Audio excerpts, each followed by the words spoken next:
Bon, salut tout le monde, j'espère que vous allez tous très bien. Aujourd'hui, on fait une petite vidéo rapide, sans problème, par rapport à Paul Pogba. Est-ce que tu es pour ou tu es contre? Non, parce que apparemment, il y a une guerre entre les supporters. Si tu es contre l'avenue de Pogba, tu n'es pas un supporter du Paris Saint-Germain.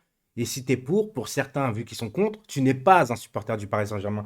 Mais quand est-ce qu'on a le droit d'avoir un avis différent sans être jugé, les gars? On se retrouve juste après l'intro. Let's go. It's not a game, it's a rich thing.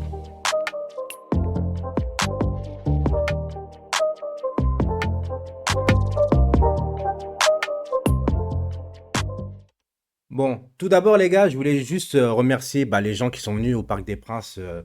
C'était hier, ouais, hier.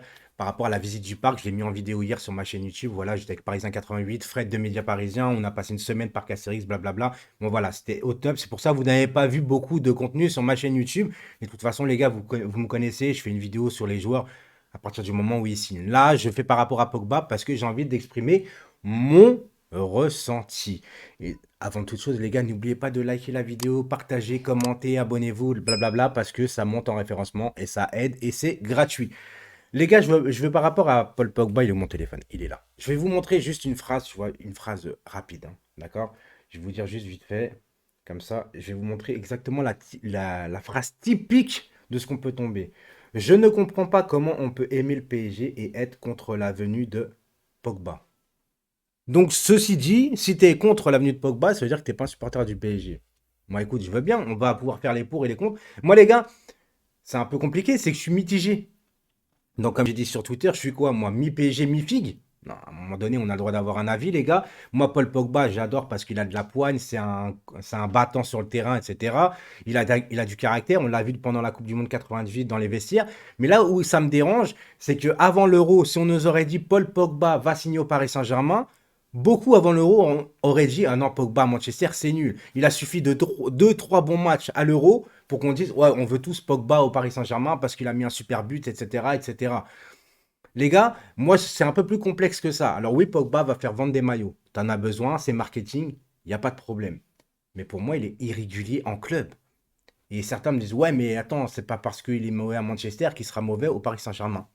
C'est vrai, mais c'est un risque. À 50-60 millions d'euros, pour moi, c'est un risque. Est-ce que j'ai vraiment envie de voir Paul Pogba au Paris Saint-Germain? Je ne suis pas contre. Mais je ne suis pas forcément pour à 100% qu'il fasse des pieds et des mains pour l'avoir absolument. Alors oui, il est au-dessus de certains joueurs au milieu de terrain qu'on a, parce qu'il est vrai qu'Herrera se blesse souvent. On a Danilo qui donne pas forcément satisfaction peut-être sur certains matchs quand on a un bloc bas. Donc écoutez les gars, moi il y a Verratti. Verratti, la seule chose que je reproche à ce petit bonhomme, ce petit Thibou, c'est pas son talent. Son talent, on sait très bien qu'il sera titulaire s'il est présent. Mais le problème, là où je reproche, c'est qu'il fait 50% des matchs parce qu'il est souvent blessé. S'il n'est pas blessé, il sera titulaire les gars. Voilà, ou pas suspendu bien évidemment. Donc après tu as Wijnaldum. Wijnaldum pour moi qui est un box-to-box, mais qui se projette vachement aussi vers l'avant. Mais pour un box-to-box, comme à l'instar à l'époque avec Blaise Matuidi, il te faut un mec qui reste derrière. D'accord. Mais si tu as un milieu de terrain, j'imagine, hein, j'imagine, Pogba, Verratti, Wijnaldum. Wijnaldum va se projeter vers l'avant parce que tu vas pas lui demander de rester derrière, c'est contre sa nature. À Liverpool, il le fait, Pays-Bas, il le fait, Paris Saint-Germain, tu vas pas lui demander de rester derrière, c'est un box-to-box. Donc qui reste derrière avec Pogba, Verratti? Pogba monte et Pogba défend pas trop bien les gars parce que Pogba pour moi, c'est le Pogba que j'ai adoré, c'est celui de la Juventus surtout. Mais la Juve, ça remonte les gars. Franchement, je vous le dis honnêtement, le Pogba de la Juventus, ça remonte à très très loin. Maintenant, pourquoi est-il mauvais à Manchester? Alors certains me disent que il n'est pas acclimaté. Ça peut arriver. Regardez Di Maria à Manchester, ça a été un flop pour Manchester. Regardez Di Maria au Paris Saint-Germain, j'en suis conquis. Donc ça veut rien dire. Comme quoi que je suis pas arrêté sur la question et que je m'arrête pas à dire ouais il est pour donc non non non. Les gars, chacun a droit à son avis. Mais dites-moi en commentaire s'il vous plaît, sans juger les autres s'il vous plaît encore une fois, ceux qui sont pour, ceux qui sont contre et pourquoi vous êtes pour et pourquoi vous êtes contre tout simplement. Donc moi les gars, Pogba, concrètement, si on fait un milieu à terrain, comme je vous ai dit, Pogba, Verratti, Wijnaldum, il y a un problème. Parce que personne ne défend dans cette équipe. Oui, Verratti, il ne défend pas très bien. Et si vraiment il doit défendre à max, au bout de 60 minutes, il est carbo. Parce que lui, il faut le mettre en relayeur, pour ma part. Donc, pour ma part, sur tous les milieux de terrain, tu as besoin d'un Idrissa Gueye, en fait. Qu'on le veuille ou non, Idrissa Gueye, déjà l'année dernière, c'est le meilleur milieu de terrain. Alors, est-ce qu'il a été parfait? Non. Est-ce qu'il a été super bon? Pas forcément, mais il a été meilleur que les autres. C'est une constatation, les gars. Et Gay, c'est le seul mec au milieu de terrain qui défend. Donc, il n'y aura plus que deux places. Si on joue en 4-2-3-1 ou en 4-3-3. Je préfère le 4-3-3 parce que tu as plus de sécurité, etc. Et 4-2-3-1, des fois, tu sais, tu mets beaucoup d'attaquants. Ça ne veut pas dire que tu auras une meilleure dynamique, on dit, c'est ça, sur le terrain. Voilà. Une meilleure entente, tout simplement. Donc, pour ma part, Idrissa Gueye sera sûrement titulaire dans cette équipe. Et Pochettino adore Idrissa Gueye d'ailleurs. Donc, après, il te reste deux places sur trois. Wijnaldum, Verratti, Pogba. Alors, tu peux mettre Gueye, Verratti, Pogba. Même si j'adore aussi Wijnaldum. Ça va jouer. Pour moi, ça sera ça, Wijnaldum qui va jouer la rotation, etc. Si Pogba vient. Mais ce que je veux dire par là, les gars, est-ce qu'on n'a pas, en termes de niveau de jeu, parce qu'il est âgé maintenant. Enfin, il est âgé. Il n'est pas vieux non plus. Mais ce que je veux dire, c'est que moi, Pogba, les gars, je suis en mode, je me pose des questions. Est-ce que j'ai le droit, là, devant vous, etc., de me poser des questions? Est-ce que je suis pas le gars à me dire, bah, je vais foncer tête baissée parce que Pogba a mis une lucarne à l'euro? Parce que pareil, on me dit il est mal utilisé à Manchester. Je veux bien le concevoir. On me dit aussi, ouais, mais tu sais, à Manchester, il a personne à côté de lui. D'accord. Mais donc, quand il est fort avec quelqu'un de fort, on dit, bah voilà. Mais non, dans ce cas, si on peut dire que quand il a personne à côté de lui, il est mauvais, pourquoi on pourrait pas dire, ouais, mais il est bon que quand il est bon avec quelqu'un qui est bon à côté de lui? C'est ça que je me pose la question. Faut savoir un peu relativiser. En équipe de France, il est bon parce qu'il y a aussi N'Golo Kanté, les gars. Ah bah oui, mais faut à un moment donné, faut voir les choses comme elles sont. T'as N'Golo Kanté à côté. Est-ce que tu peux être mauvais quand t'as N'Golo Kanté à côté de toi? Je ne suis pas si sûr. D'ailleurs, Chelsea a gagné avec des champions par rapport à ça. Hein, quand t'es meilleur joueur aller-retour en demi-finale et meilleur joueur de la finale, bah, à un moment donné, il faut se poser les bonnes questions. Et puis à Manchester, bon alors à côté de lui, je sais même pas il y a qui au milieu de terrain. Je sais que c'est pas oufissime, je sais que mais ça t'empêche pas de faire des bons matchs en fait. Tu vois? Ça t'empêche pas de faire des bons matchs même si à côté t'as rien. Moi j'ai déjà vu Verratti avec des Herrera Gueye à côté de lui et Herrera Gueye, on sait que niveau complémentarité, c'est super nul. Mais Verratti arrivait à faire ses matchs quand même en fait.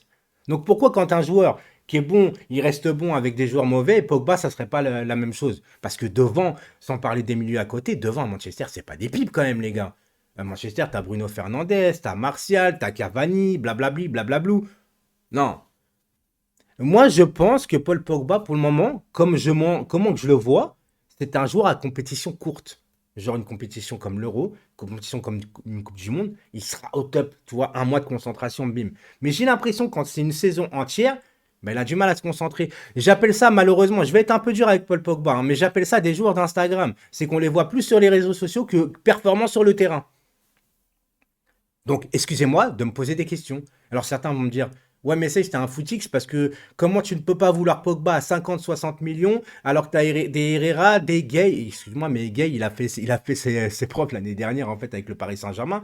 Mais bref, des Danilo qui se blessent tout le temps, des Verratti, nanana, alors que c'est les premiers à dire que Verratti, il faut absolument qu'il soit titulaire, qu'on ne doit jamais le remettre en question. Et là, vous êtes les premiers à dire Verratti, ouais, mais tu sais, il va être blessé. Faut savoir, les gars. À un moment donné, il faut savoir.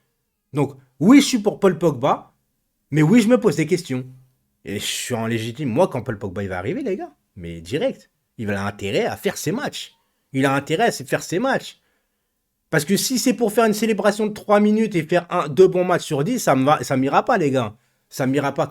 Concrètement, ça n'ira pas. Parce que ce qui fait défaut au Paris Saint-Germain depuis tellement longtemps, c'est quoi, les gars? C'est l'irrégularité de certains joueurs. Et Pogba, on est en plein dedans, les gars. Et Pogba aussi se blesse. Mais ça, peut-être que ça peut s'arranger. Mais il faut de la constance. On a du mal déjà à avoir des joueurs constants.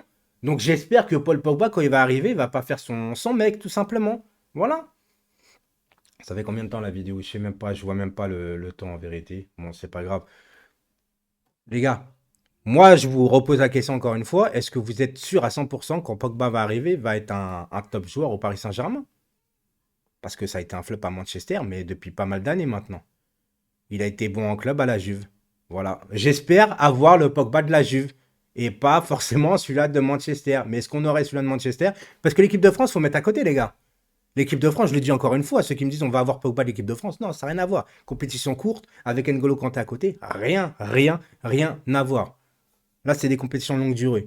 Donc on espère, je croise les doigts, je ne suis pas contre. Et par rapport à la banderole, les gars, c'est pareil. Encore une fois, je me suis fait un peu tacler sur les réseaux sociaux, pardon, parce que j'ai dit que c'était une écriture de gonzesse. Mais c'est pas péjoratif. L'écriture, elle est un peu féminine, cette écriture, quand même. Tu vois? Ça veut pas dire que les femmes sont des moins que rien ou nanana. Je dis juste ce que je ressens. En plus, c'était des ronds sur des i, comme j'ai dit. On dirait, tu sais, la police d'écriture sur Samsung que tu peux sélectionner, là. Donc voilà, rien à voir avec le cap, encore une fois. Non, faut respecter les avis de chacun. Respecter le mien, je respecte le vôtre. On peut dialoguer dans le chat, comme d'habitude, enfin, dans les commentaires. Vous savez très bien, je suis ouvert au débat. Moi, c'est ce que j'aime.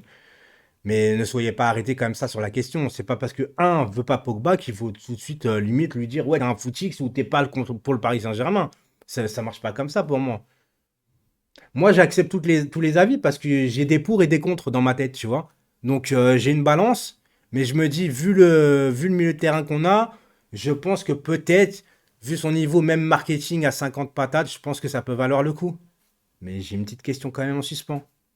La régularité, s'il te plaît Pogba. Fais-nous rêver. Je te dis à très très vite. Ciao!